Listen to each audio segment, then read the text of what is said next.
وقت بدلتا رہا، یہ دور تبدیل ہوتا رہا، لوگوں نے اپنی بادشاہیاں قائم کرنے کے لیے بڑے بڑے قتل کیے، ہلاکو خان نے انسانی کھوپڑیوں کے مینار بنائے، لوگوں نے بڑے بڑے ظلم کیے، جبر کیے، خوف اور ہراس پھیلایا، اپنے اقتدار پکے کرنے کے لیے بڑے بڑے جبر کیے۔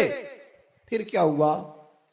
ایسی ایسی بیماریاں لگیں جن کے علاج ہی کوئی نہیں تھے دنیا میں، بھری ہوئی تجوریاں، پیسے باہر گر رہے ہیں، پر ڈاکٹر کہہ رہا ہے تیرا مرض ہی وہ ہے جس کا علاج ہی کوئی نہیں۔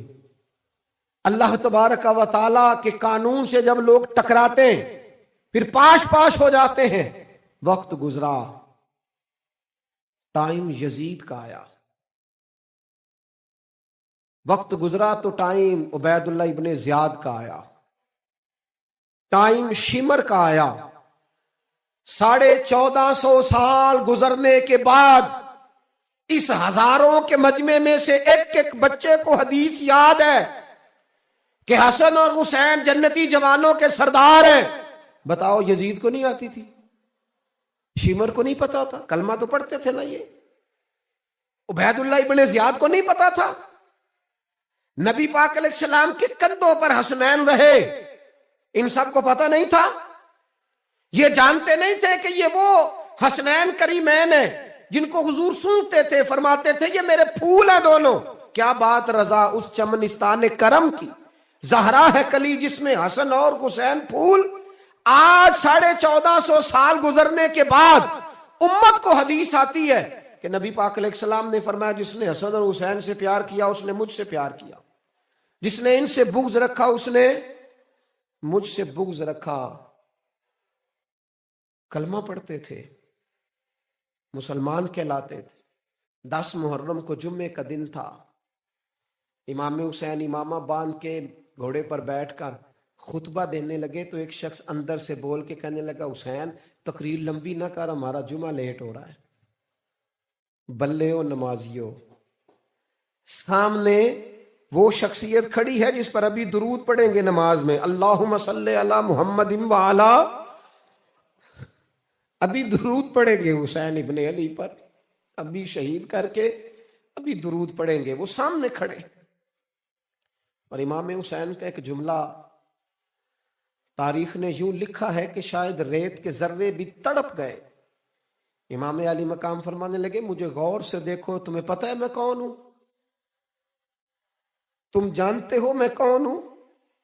نبی پاک نے فرمایا تھا یہ حسن اور حسین میرے بیٹے ہیں کیونکہ میری بیٹی کے بیٹے۔ تمہیں پتہ ہے میں کون ہوں؟ سامنے امام حسین کھڑے، فرمایا مجھے جانتے ہو؟ اور امام علی مقام فرمانے لگے میں تمہارے نبی کا نواسا ہوں، اور آج کے بعد تمہیں کسی نبی کا کوئی نواسا نہیں ملے گا، کیونکہ نبی پاک آخری نبی ہیں، اور جب حضور کے بعد کوئی نبی نہیں آئے گا تو کسی نبی کی اولاد کیسے ہوگی؟ تمہیں آج کے بعد کسی نبی کے نواسے کی زیارت نہیں ملے گی۔ میں کیسے آپ سے یہ بات آپ کو عرض کروں کہ سامنے حسین ابن علی بھی ہوں تو لوگ نفس کی خواہشیں پوری کرتے ہیں، لوگ اپنی کرسیاں پکی کرتے ہیں، لوگ گورنریاں پکی کرتے رہے، لوگ گڈ بک میں جانے کے لیے ایک دوسرے کو شاباشیاں دیتے رہے، جشن ہوتا رہا۔ سب سے پہلے ایک شخص نے امام حسین کا قافلہ روکا تھا، اس کا نام حور بن یزید تھا، سب سے پہلے اس نے روکا تھا، وہ ایک لشکر کا سپہ سالار تھا۔ جب امام حسین رضی اللہ تعالیٰ عنہ نے خطبہ پڑھا نا تو حور یزیدی فوج میں تھا، واپس گیا اور عبید اللہ ابن زیاد سے جا کے کہنے لگا، یا جو بھی وہاں لوگ موجود تھے یزیدی فوج کے، ان سے کہنے لگا تم نے تو کہا تھا کہ صرف راستہ روکنا ہے، تم نے تو کہا تھا کہ صرف ان سے کچھ منوانا ہے، تم نے تو جب مجھے بھیجا تھا تو کہا تھا کہ بعد تھوڑے معاملات ہیں، اوہ سچ بتاؤ نبی کے نواسے کو شہید کرو گے؟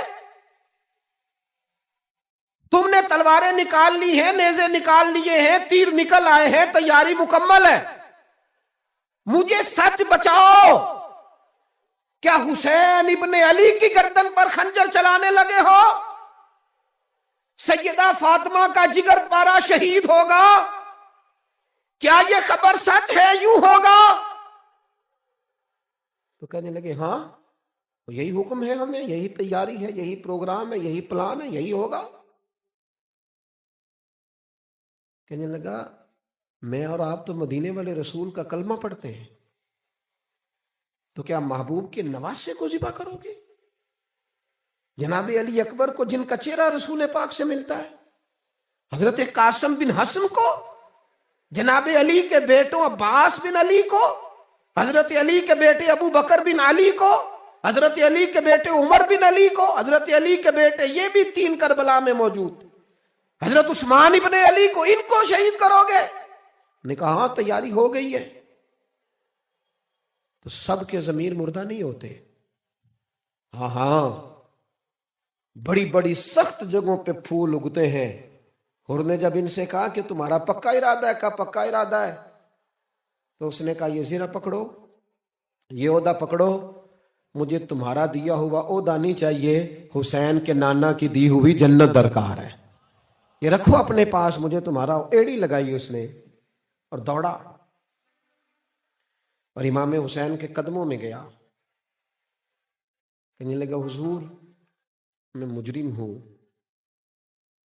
میں خطا کار ہوں، میں نے سب سے پہلے آپ کو روکا تھا، پر مجھے قسم ہے اللہ کی میں جانتا نہیں تھا ان کا ارادہ کیا ہے، حضور بھول گیا، غلطی کر بیٹھا، یہ انتے ہوں گے، ان کی آنکھوں میں پٹی بندی ہوگی، پر مجھے تو پتہ ہے نا کہ دنیا کو پھر محمد کا نواسہ نہ ملے گا، مجھے خبر ہے، اگر معافی مانگوں تو معاف کر دو گے؟ پہلا مجرم ہوں، میں نے روکا ہے، اگر آ جاؤں تو قبول کر لو گے؟ یہ ظرف، یہ حوصلے، یہ توانائیاں اگر ہیں تو سیدہ فاطمہ کے دودھ میں ہیں، یہ شیر خدا کی تربیت میں ہیں، یہ محبوب نے جو ان کی زبانوں کو چوسا تو اس کرم میں ہے۔ حضرت امام حسین نے اٹھ کے سینہ یوں چوڑا کیا، ہاتھ پھیلائے، فرمایا آجا، لگ جانا میرے سینے کے ساتھ، تو آ جانا، تو نے دیر کی، ہم تو پہلے سے منتظر تھے، تو آ جا، تیری ساری معاف ہیں۔ ہور کے مقدر جاگے، امام علی مقام کے لشکر میں شامل ہوا۔ بعض نے لکھا ہے جو لوگ ابتدا میں شہید ہوئے امام حسین کی طرف سے، ان میں ہور شامل۔ حضرت جناب زینب نے پتہ کیا دیکھا تھا؟ وہ سننا ذرا، امام حسین کی لاش مبارک کربلا میں پڑی تھی اور امام حسین کا سر کاٹ کے نیزے پہ چڑھایا گیا تھا، اور وہ بیویوں کے سامنے خالی سر چل رہا تھا، اور سینکڑوں میل کا سفر کر کے دمشق کے بازاروں سے گزرتا وہ سر گیا۔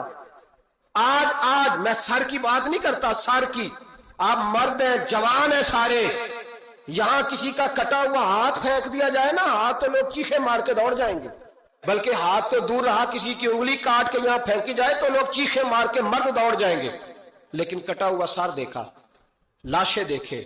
یزید کا دربار آیا، بی بی صاحبہ کو نا ایسے عورتوں نے اپنے حالے میں لیا ہے، سیدہ زینب وہاں بیٹھ گئیں، تو جب بولا نا یزید دربار میں، کہنے لگا کہ دیکھو اللہ نے عزت والوں کو عزت دی، معاذ اللہ ثم معاذ اللہ، اور میرے مخالفین کا کیا حشر ہوا جب اس نے دیکھے نا، ایک آدمی مجبور ہے، مقہور ہے، اتنا لمبا سفر ہے، غربت ہے، پیاس ہے، بیماری ہے، کیا انداز ہے جب اس عالم میں یزید کے دربار میں اس نے گستاخی کی امام حسین کی۔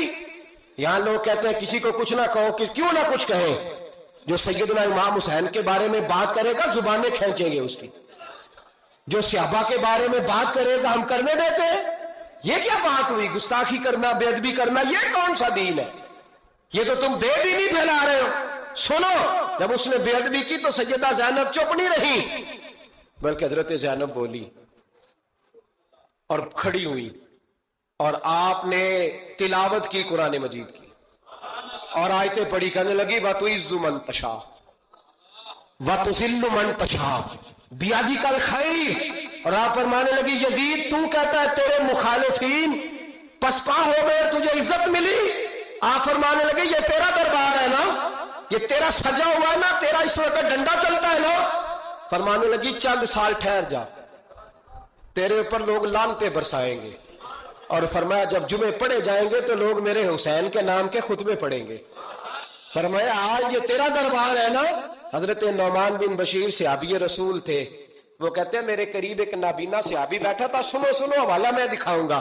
کہنے لگے میرے قریب اس وقت یزید کے دربار میں ایک نابینا صحابی بیٹھے تھے. جب بی بی زینب نے یہ بات کی نا تو وہ نابینا صحابی میرا ہاتھ پکڑ کے کہنے لگے نعمان علی آ گئے ہیں. یہ تو علی کی آواز ہے. علی آ گئے.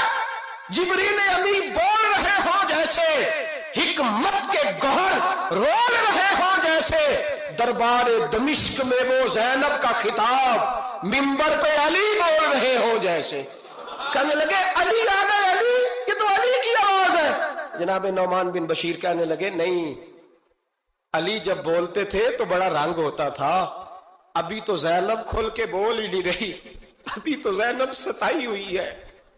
ابھی تو زینب زخم کھا کے آئی ہے. ابھی تو زینب پیاسی ہے. کاش زینب تر و تازہ ہوتی تو زینب خطبہ پڑھتی تو علی کی طرح گرجدار آواز نکلتی. یزید کے محل کانپتے. جبریل امین بول رہے ہوں جیسے حکمت کے گوہر رول رہے ہوں جیسے دربار دمشق میں بی بی زینب کا خطاب منبر پہ علی بول رہے ہوں جیسے. وہ مسکینوں کی طرح منتیں نہیں کر رہے تھے. ہائے پانی ان کا مزاج ہی نہیں تھا، بلکہ وہ دلیر لوگ تھے. دلیر اور بر موقع بر محل بولتے تھے. یزید آیا دربار میں. جب یہ سارا قافلہ وہاں پہنچا تو یزید دربار میں آیا. اور جب وہ دربار میں آیا تو بادشاہوں کا طریقہ ہے گاڑیاں. اب ہمارے بادشاہوں نے روٹر والی گاڑیاں رکھی ہوئی ہیں. وہ یوں چلتی ہیں، شور ہوتا ہے پیچھے. اس زمانے میں کہا جاتا تھا با دبا ملاحظہ ہوشیا، پیچھے ہٹ جاؤ، نعرے لگنے لگے. تو یزید کا ایک ناخلف بیٹا امام زین العابدین سے کہنے لگا تیرا باپ کہاں ہے؟ دیکھ یہ میرے باپ دادا کے نعرے، دیکھ میرے باپ کے نعرے، تیرے کدھر ہے؟ ابھی یہ بات شروع اس نے کی تھی کہ دمشق کی جامع مسجد میں زور کی اذان ہو گئی. اور جب مؤذن نے کہا نا اشہد ان محمد رسول اللہ، تو امام زین العابدین اس کا ہاتھ پکڑ کے کہنے لگے یہ میرے نانا کے نعرے لگ رہے ہیں. اگر تیرا ہے تو بتا، یہ میرے نانا کے نعرے ہیں. اور فرمایا تیرے باپ کے 2-2.5 سال لگیں گے، میرے نانے کے قیامت کے بعد بھی لگیں گے. میرے نانے کے نعرے قیامت کے یہ لگتے رہیں گے، لگ رہے ہیں اور لگتے تھے اور لگتے رہیں گے. میرے بھائی یاد رکھو دلیری، ہمت. پہلی بات ان سے پیار کرنا ہے. دوسرا ان کی ہمت، ان کا مقام دلیری کرنا ہے. ان کا کام ہمت کرنا ہے. ان کا کام ڈٹ جانا ہے. کمزوری دکھانا اہل بیت کا طریقہ ہوتی. حضرت عباس کے بازوؤں میں درد ہوتی. جناب زینب پھر پریشان ہوتی ہیں کہ ہم تو اس بے حیائی کے خلاف لڑے اور امت ابھی یہ گند کر رہی. جو چوکوں میں کھڑا ہوتا ہے نا عورتوں کو تاڑتا ہے، وہ یزید کے طریقے پہ عمل کرتا ہے. یہ دلائل ہے. آپ سوچ لیں، اندازہ کر لیں کہ ہم نے کس جماعت میں کھڑے ہونا ہے. اس لیے گند سارا نکالیں. امام حسین کا ایک پیغام آج اپنانا بڑا ضروری ہے. امام حسین نے سر سجدے میں کٹایا اور قرآن کی تلاوت نیزے کی نوک پہ بھی جاری رہی ہے. اس لیے آج کم از کم 10 نفل امام حسین کی سنت سمجھ کے ضرور پڑھیں گے انشاءاللہ. جنہوں نے روزہ رکھا ہے بڑا اچھا کیا ہے. چلو جو نہیں رکھ سکے پھر بھی نفلی ہے، کوئی فرض نہیں. کم از کم 3 دفعہ سورت یاسین کی تلاوت آج. حبار بن اسود اللہ کے رسول صلی اللہ علیہ وسلم کی سب سے بڑی صاحبزادی کا قاتل ہے. حضرت زینب رضی اللہ تعالی عنہ آ رہی تھی مکہ سے مدینہ کی طرف. اس نے نیزہ مارا، آپ گر گئیں. بطن اطہر میں اولاد تھی، بچہ ضائع ہو گیا. شدید بیمار رہنے کے بعد وصال کر گئیں. فتح مکہ کے بعد حبار بن اسود چہرے پہ نقاب ڈال کے آیا. باپ کلیجے پہ ہاتھ رکھ کے بتائے نا بیٹی پیاری کتنی ہوتی ہے. باپ ذرا کلیجے پہ ہاتھ رکھ کے بتائے کہ بیٹیاں جگر کا چین ہوتی ہیں، بیٹیاں سکون ہوتی ہیں. بیٹی باپ کو کتنی پیاری ہوتی ہے. بیٹی کا قاتل سامنے کھڑا ہو گیا، چہرے پہ نقاب ڈالا ہے. کہتا یا رسول اللہ صلی اللہ علیہ وسلم بہت بڑا دشمن بھی آ جائے تو آپ معاف کر دیتے ہیں. جاگ رہے ہیں آپ لوگ؟ فرمایا بہت بڑا دشمن بھی آ جائے تو معاف کر دیتے ہیں. حضور نے فرمایا حبار